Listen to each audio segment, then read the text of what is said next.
Hi my YouTube family. चला आज बनवूया गव्हाच्या पिठाची बर्फी.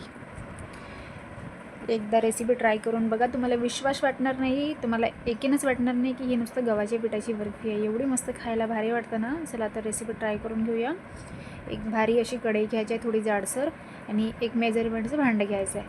तर मी 1 वाटी गव्हाचं पीठ घेतलं आहे. गव्हाचे पीठ छानून घ्यायचं, म्हणजे मिठाई आपली काळी होणार नाही. ते छान अशी छानून घ्यायचं आहे. आणि घेतलं आहे मी अर्धा वाटी तूप, साजूक तूप. तर अर्धा वाटी तूप मी टाकलेलं नाही, थोडं तूप वाचवलेलं आहे याच्यामधून मी, लागलं तर टाकूया.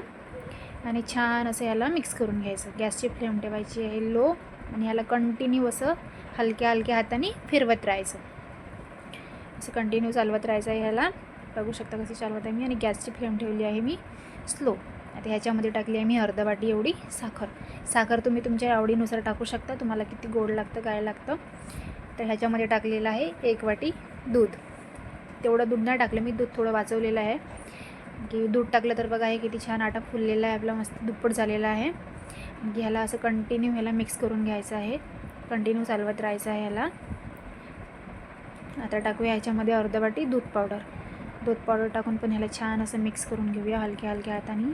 ह्याला कंटिन्यू असं चालवत राहायचं आहे. आणि थोडं जे आपलं दूध वाचलेलं होतं ते ह्याच्यामध्ये दूध टाकून घेतलेलं आहे मी.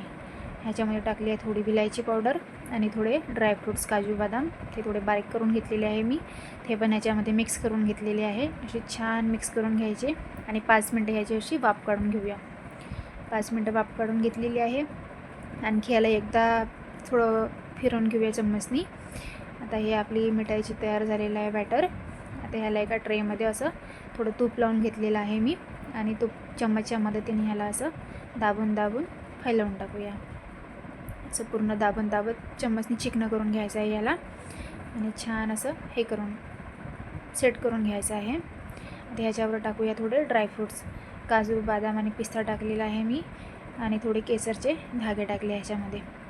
आणि चम्मचच्या मदतीने ह्याला असं छान दाबून ठेवून द्यायचं आहे. थोडं 10 मिनटासाठी ठेवूया याला फ्रीजमध्ये नाही पण ठेवलं तुम्ही तरी बाहेर पण ह्याला ठेवू शकता. 15-20 मिनटामध्ये थंडी झाली की याला कट करून घ्यायची. जसे तुम्हाला आवडीनुसार कट करून घ्यायची आणि प्लेटमध्ये सर्व करून घ्यायची. बघा किती मस्त मिठाई झालेली आहे ही. पहिल्यांदा रेसिपी ट्राय केली आणि एवढी मस्त वाटली, भारी खायला ही. तुम्हाला यकीनच होणार नाही जेव्हापर्यंत बनवणार नाही तेव्हापर्यंत. तर कशी वाटली माझी रेसिपी मला कमेंटमध्ये नक्की सांगा. काय रेसिपीमध्ये माझ्या कमी जास्त असेल ती पण मला कमेंटमध्ये सांगा. तर चला भेटूया पुढच्या व्हिडिओमध्ये.